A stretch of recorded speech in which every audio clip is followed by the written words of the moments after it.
এখন জুনিয়র সাকিব জীবিত হলেও মৃত। ও জিন্দা লাশ একজন আমার মতে।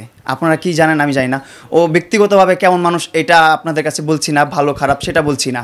আমি বলছি ও একটা মানুষ, একটা পুরুষ অঙ্গ কেটে দিয়েছে, সেটা নিয়ে বলছি আমি।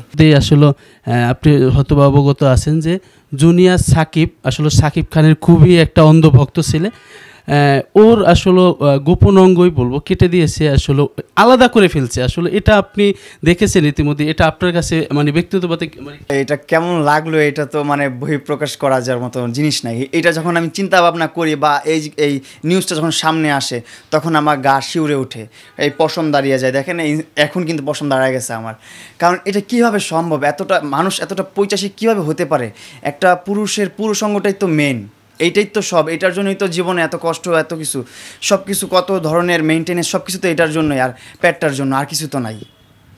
তো একটা মানুষ ওর জীবনটা, লাইফটা এখন কি হবে, লাইফটা কী হবে মানে যখন ভাবি তখন শরীর শিরশির করে, পশম দাঁড়ায় যায়। আমি মনে করি যে এটা একদমই খারাপ হয়েছে ওর সাথে, এটা কখনো হবার ছিল না।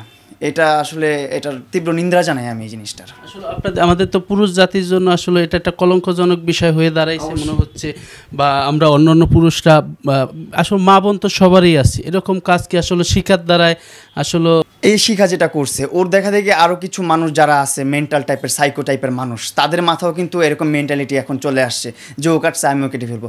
এখন ওর একটা যদি ভালো বিচার হয়, ভালো কিছু হয়, তখন ওই মানুষগুলো ভয় পাবে আর এগুলো করবে না।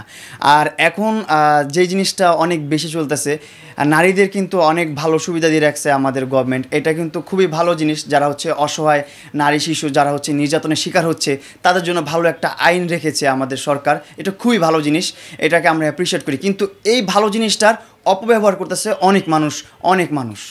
তো আমি চাই যে এই অপব্যবহারটা যেন না হয়, এটা যেন একটা সুব্যবহার হয়, অ্যান্ড সবাই লক্ষ্য রাখবেন এই জিনিসটার দিকে। আর আমি চাই এই জিনিসটা আর না ঘটুক বাংলাদেশে।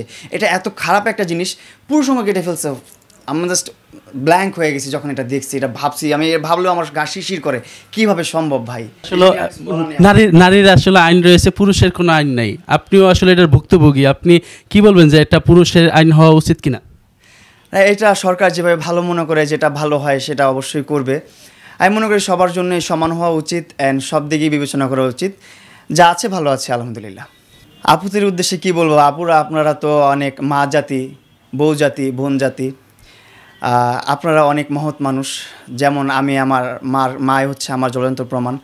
তিনি আমাকে অনেক কষ্টে গড়ে তুলছে, অ্যান্ড এখন হচ্ছে আমি একটা সাকসেসের একটা চূড়ায় আছি, সাকসেসের একটা রাস্তায় আছি, যেই সিঁড়িতে আছি। আপনারা যদি সাপোর্ট করেন, সেই সাকসেস আমার লাইফে চলে আসবে খুব শীঘ্রই, লেট হবে না। অ্যান্ড আপনারা অবশ্যই খেয়াল রাখবেন, একটা মেয়ে মানুষ চাইলে একটা পুরুষকে অনেক সফল করতে পারে, আর একটা মেয়ে মানুষ চাইলে একটা পুরুষকে নিমিষেই ধ্বংস করতে পারে। সো আমি আমার আপুরা যারা আছেন, আন্টিরা যারা আছেন, সবার কাছে রিকোয়েস্ট করব, এরকম কাজ কখনো করবেন না। আপনার রাগের মাথায় এমন কিছু করবেন না যাতে একটা মানুষের লাইফ ধ্বংস হয়ে যায়। এখন জুনিয়র সাকিব জীবিত হলেও মৃত। ও জিন্দা লাশ একজন আমার মতে। আপনারা কি জানেন আমি জানি না।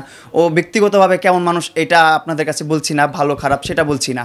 আমি বলছি ও একটা মানুষ, একটা পুরুষ অঙ্গ কেটে দিয়েছে, সেটা নিয়ে বলছি আমি। সো এই ঘটনাটা ভাইয়া আপনাদের সাথেও হতে পারে। সো আপনারাও বি কেয়ারফুল। আপনারাও হাসি ঠাট্টা মস্করা না করে আপনারাও একটু ওকে নিয়ে কথা বলেন, একটু ভালো পোস্ট করেন, ভালো লেখালেখি করেন, মানুষকে একটু সচেতন করেন। আল্লাহ হাফেজ।